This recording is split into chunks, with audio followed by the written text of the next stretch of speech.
மருதமலைக்கு நீங்க வந்து பாருங்க, ஈசன் மகனோடு மனம் விட்டு பேசி பாருங்க, தீராத வினைகள் எல்லாம் தீர்ந்து போகுங்க.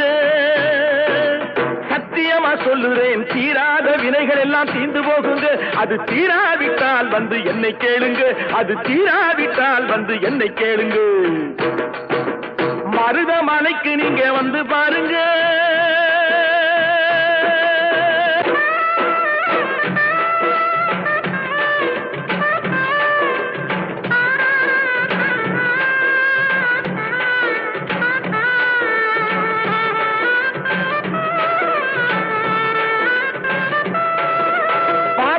சிவனாரும் மிதிச்ச மலை, இங்கு பாம்பாட்டு சித்தர் வந்து வசிச்ச மலை.